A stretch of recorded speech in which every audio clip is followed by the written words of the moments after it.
हमारे बहुत से व्यूअर्स हमसे ये पूछते हैं कि शीशम वुड और टीक वुड में दोनों में से कौन सी चूज़ करें। तो देखिए, आज हम बात करेंगे इस वीडियो में शीशम वुड वर्सेस टीक वुड के बारे में, दोनों में से किस वुड का सिलेक्शन करें। तो आइए बिना देरी किए शुरू करते हैं।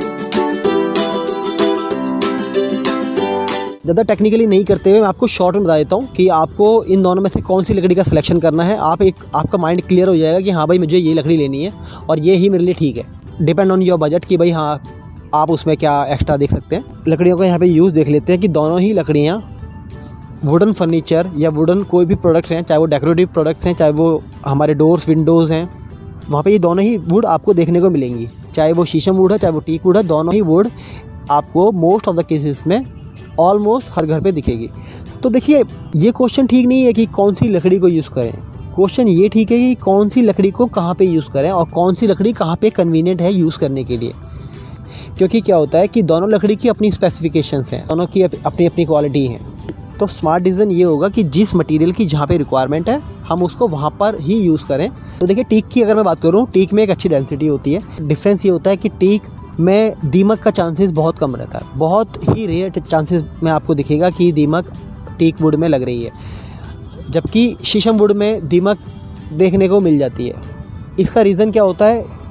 एक तो सबसे बड़ा इसका रीज़न ये है कि इसमें अगर मॉइस्चर है, लकड़ी को ठीक से सीज़न नहीं किया गया है, तो दीमक के लगने के ज़्यादा चांसेस होते हैं। दूसरा, लकड़ी का अपना खुद का नेचर भी है, खुद का अपनी स्ट्रेंथ भी है, खुद का अपना रॉ मटेरियल भी है, किस तरीके से कुदरत ने उसको बनाया है। तो उसको देखते हुए कंपेयर टू टीक एंड शीशम, मैं यहाँ पे ये बोलूँगा कि टीक के मुकाबले शीशम में ज़्यादा दीमक के केस देखने को मिलते हैं। लेकिन इसका रीज़न जो ये है वो ये है कि अगर ठीक से सीज़न किया जाए लकड़ी को, तो ये दीमक का इशू बहुत ही कम दोनों लकड़ियों में देखने को मिलता है। लेकिन अगर कंपेयर करें इन दोनों लकड़ियों के बीच, तो हाँ, teak is more powerful than sheesham. दूसरा, क्रैक होने का इशू, जो मेरा पर्सनल एक्सपीरियंस है, मैंने उसमें देखा है कि शीशम के फर्नीचर जो होते हैं, जैसे कि कुछ सेंटर टेबल हैं या डाइनिंग टेबल हैं, उनमें क्रैक होने का इशू मैंने देखा है शीशम के जो फर्नीचर हैं। लेकिन उसी फर्नीचर्स में मैं अगर टीक की बात करूँ तो रेयर टू रेयर मैंने ऐसे कुछ केसेस देखे हैं टीक वुड में। तो शीशम के मुकाबले teak wood more powerful also on this, कि क्रैक का जो ये इशू रहता है, अगर कोई लकड़ी फटने का इशू रहता है, वो टीक में कम रहता है शीशम के मुकाबले। लेकिन यहाँ पे एक बात ये समझ लेनी बहुत ज़रूरी है कि जो क्रैक होने के इशू हैं वो ज़्यादातर सिर्फ उन फर्नीचर्स में ज़्यादा देखने को मिलते हैं जो बड़े साइज़ में होते हैं, जैसे कि डाइनिंग टेबल, सेंटर टेबल, जिनमें बड़े साइज़ में लकड़ी को यूज़ किया जाता है, उनमें क्रैक्स ज़्यादा देखने को मिलते हैं अगर वो सीज़न ठीक से नहीं किए गए हैं। तो टीक वुड में एक अपनी डेंसिटी होती है जो शीशम वुड के मुकाबले ज़्यादा होती है।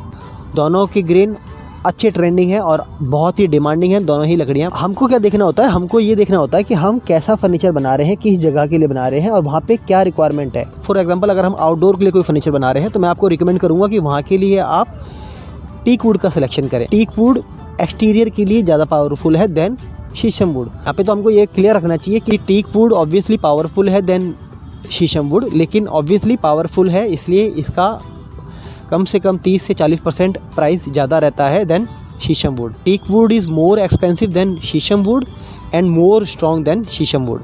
मैं यहाँ पे क्लियर कर देता हूँ कि sheesham wood is also a good wood, अगर उसको ठीक तरीके से प्रोसेस किया जाए, उसको अच्छे से सीज़न करके, अच्छे से उसके साइज़ के हिसाब से जो भी उसकी स्ट्रेंथ है उसके अकॉर्डिंगली उसको मैन्युफैक्चर करके, तो वो एक लॉन्ग लास्टिंग प्रोडक्ट है और ये सालों साल आपके घर में चल सकता है। तो चलिए दोस्तों, इस वीडियो फिलहाल इतना ही। मैं आशा करता हूँ दी इन्फॉर्मेशन आपके लिए यूज़फुल रहेगी।